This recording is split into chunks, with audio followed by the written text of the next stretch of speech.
kakakilalang kakausapin. Pero yung mga kapitbahay ko naman, kinakausap niya naman nila ako. Kaya lang, talang hindi ko sila, hindi ko talaga sila. Dito dati nakatira ang aking kapatid. Umalis lang sila dito kasi parang may nanggugulo sa kanila. So ngayon parang nililinis na naman nila yung bakuran. Babalik yata sila dito. Kung tutusin, napakaganda dito. Yung lugar na to napakaganda. Napakalamig dito. Gustong gusto kong magtambay dito kasi may malaking mabulo dun sa harap. Tapos napakalaki niya. Ang lilim. Kahit alas 12 tapat, sobrang lamig dito. Napakasarap magtambay.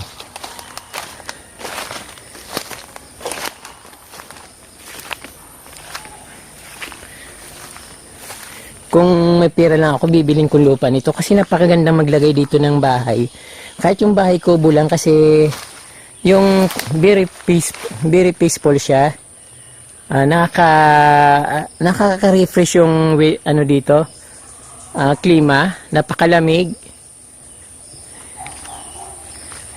Yung gusto ko yung may magandang maganda naman yung kubo na kung sa akin lang to.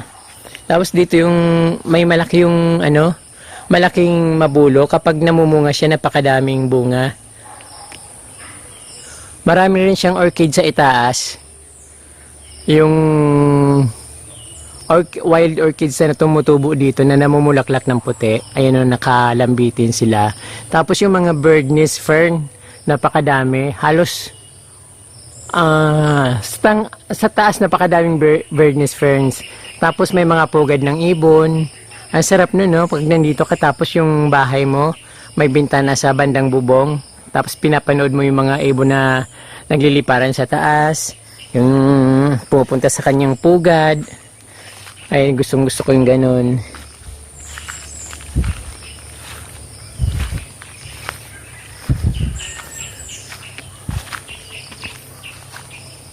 Walang istorbo dito, masarap magtanim.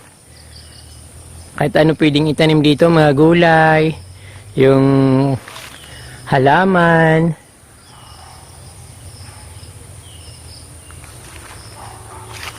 Walang problema dito.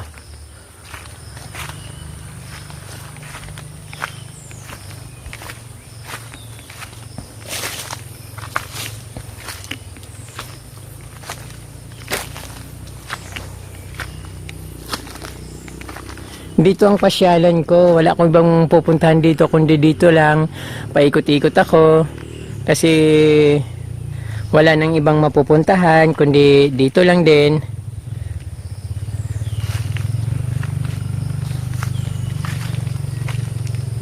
Yung mga panggatong, yung mga pwede na tong mga dahon ng niyog na pag nahulog kasi pag natuyo siya pwede ng panggatong, so hindi na kailangan mamutol ng mga puno para panggatong. So yung mga ng niyog, palapa niya pwede na siyang panggatong. So dito pa lang buhay na ako.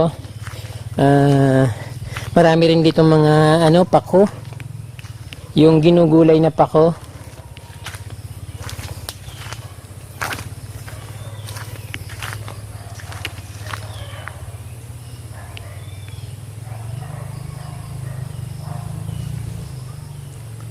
Pag gagata ako ng gulay, magkukuha lang ako ng niyog, hindi na kailangan akyatin kasi kusa naman siyang nahulog, lalo pag matigas na yung niyog, nahulog na siya.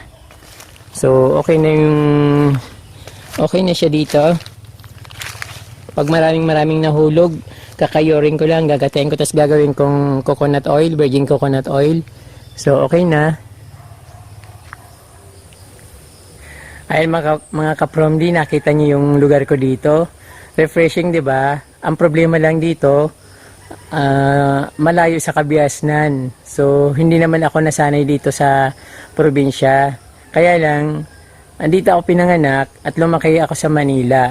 Yung yung values na nakuha ko dito nung bata pa ako, siyempre hindi naman nawawala sa mind ko. Yung pa rin ako. Kahit na tumagal ako sa Manila, 30 years ako mahigit sa Manila at 11 years na lang ako dito sa aming bundok, dito sa bundok namin. So, yung lahat na ginagawa dito, mga activities ng parents ko, ng tatay ko, ng mga kapatid ko, ng mga kapitbahay ko, na adapt ko yon. Kasi ayun ang buhay namin talagang mahirap talaga kami. So kahit na sabihin na natin matagal ako sa Manila, yung mind ko hindi pa rin nawawala yung mga pinagdaanan ko. Unlike na sa iba, hindi ko pinagmamalaki yung sa mind ko kasi yung iba kasi nakikita ko, kahit yung mga kapitbahay namin na kapag nakarating ng Manila, pagbalik nila iba na yung ugali nila, hindi na namamansin, parang may pipiliin nila kung sino papansinin nila. Ako kasi hindi ganun. Lahat kinakausap ko. Pero isnabiro ako, guys. Isnabiro talaga ako, sa totoo lang. Hindi ako namamansin. Kaya lang, kapag kinausap nila, kakausapin ko rin sila. At yung language ko, hindi siya nababago. Kung sa Manila, Tagalog yung salita ko. Sometimes, nag-i-English din kasi hindi naman ako sanay mag-English. Napapa-English lang ng kunwari. Pero pagdating dito, yung language namin ay hindi pa rin nawawala sa mind ko. Yung pa rin ako. So,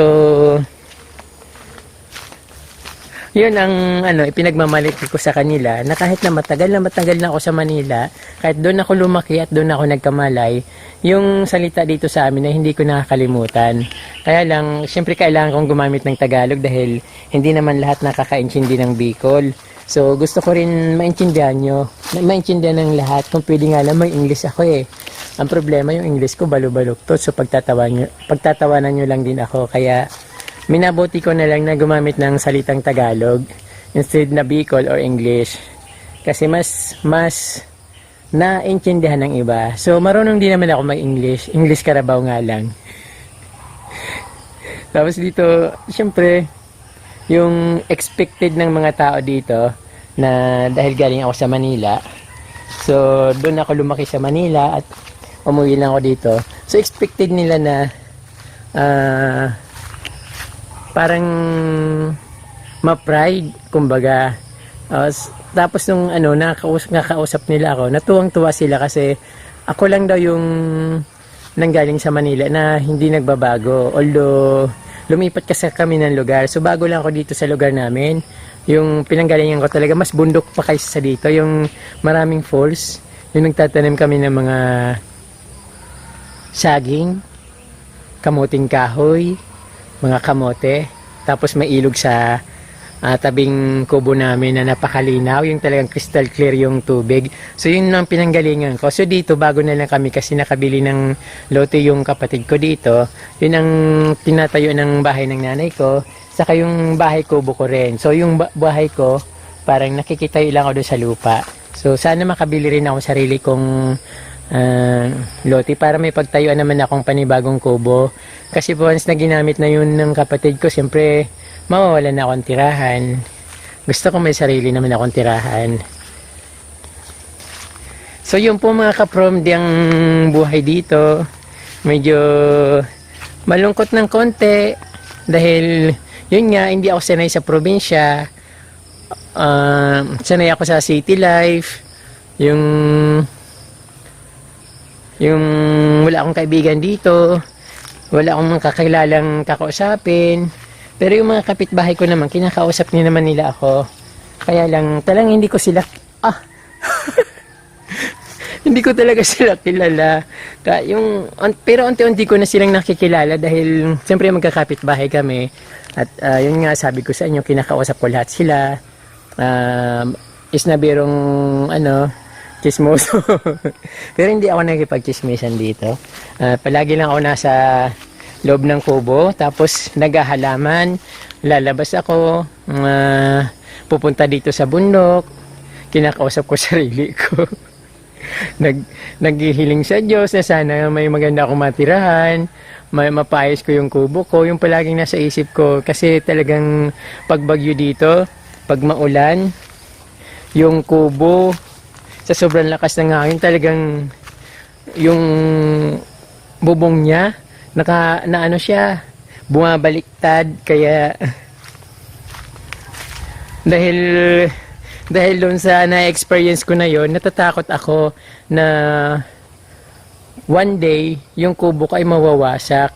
Sana wag naman mangyari kasi wala talaga akong bahay, wala akong matitirahan kapag nasira yung. Kaya kahit ayaw ko tumira sa konkrito, kailangan magpa-konkrito naman ako ng kahit na kalahati ng kubo, yung bang sa baba lang yung simento. Ang katulad ng kubo ko, ang problema yung bubong, kapag malakas ang ulan, tumutulo siya, tapos pag malakas ang hangin, bumabaliktad, minsan natutulog ako, bigla na lang ako nababasa ng tubig ulan kasi yung bubong ko nakabukas na. Ayun, kaya nang gusto ko rin naghahanap akong ma-sidelinean, yung mapasukan kahit kahit boy, kahit na kasambahay talaga. Para lang may pambili ako ng nipa kasi talagang masisira na siguro mga 2 to 6 months or hanggang 2 to 5 months wala na talaga.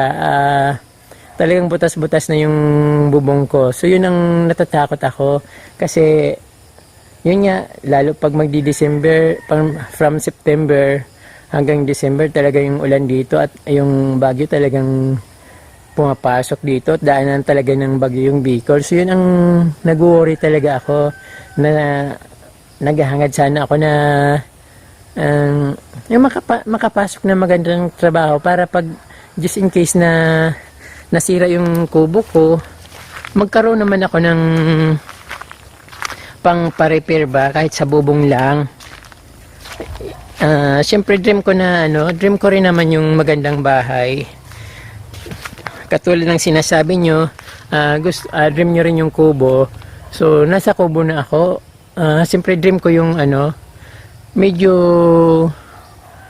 may pagkakongkreto na matibay. Yun lang gusto ko, matibay. At gusto ko nga puro kahoy yung bahay ko. Kasi mas maganda tingnan yung kahoy. Yung kawayan kasi marumi siya sa loob. Palaging may bukbok. Tapos yung naguhulog yung mga dumi niya, yung mga kinakain ng bukbok nahulog sa akin pag natutulog ako. So yung minsan paggising ko yung buhok ko, minsan may mga puti-puti na dahil sa mga bukbok na nahulog galing sa bubong.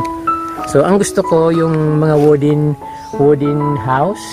Ayaw ko ng malaking bahay, gusto ko lang yung simple. Yung wooden house na simple, na hindi siya mukhang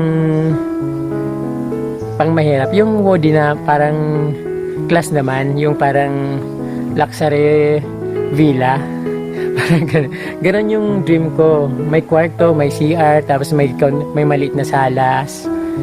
Tapos yung kusina, kasama na yung sala, katabi lang ng kusina. Tapos may kwarto. Yun lang, yung ganun lang kaliit. Ayaw ko na mag-dream ng malaki kasi hindi ko naman kaya. Yung kubo nga, nahirapan pa akong magpatayo nun eh. Kung saan ako nagpapasok ng trabaho para makapagpatayo ng kubo. Kaya, syempre ang gusto ko yung medyo maganda naman. Yung medyo matibay, maganda na. Alam ko maganda yung kubo ko eh. Sabi niyo yan eh, maganda kubo ko, di ba? Salamat po. Salamat. Ako rin nagagandahan din ako, kaya lalo ko pang pinapaganda. Para hindi ako ida-down kasi alam niyo po mga kapromdi, yung mga nakatira sa totoo lang, yung mga dito sa probinsya, kapag nakatira ka sa isang kubo, yung tingin sa'yo ng mga tao mababa. Kaya yung mga tao dito nagkukumahog na mapakongkreto yung bahay nila. Kahit hirap na sila, gagawa sila ng paraan para makongkreto yung bahay nila. Dahil ayaw nila nang dinadown. So sa akin kasi ang nangyari, dahil kubo yung bahay ko, so wala nang magagawa doon dahil yun ang kaya ko. So ginawa ko na lang yung garden para maganda, since dream ko talaga magkaroon ng bahay sa White Beach. Kaya yun na lang ginawa kong beach yung bahay ko. So yun ang naging story ng kubo ko, kaya maganda siya hanggang sa likod. So hanggang ngayon ang daming na-amaze, yung mga dumadaan, siyempre natutuwa ako. Salamat po sa mga nanood ng aking kaunting kwento, ng maiksing kwento. Totoo po yung lahat ng sinabi ko. Ang gusto ko lang po, hinihiling ko lang po sa inyo na mag-subscribe po kayo sa aking channel at wag niyo pong ipagdamot na i-share yung video ko para naman makita ng iba yung buhay ni Certified From D, kung ano po yung buhay niya dito. So, ganun po. Marami pong salamat. Mabalos po.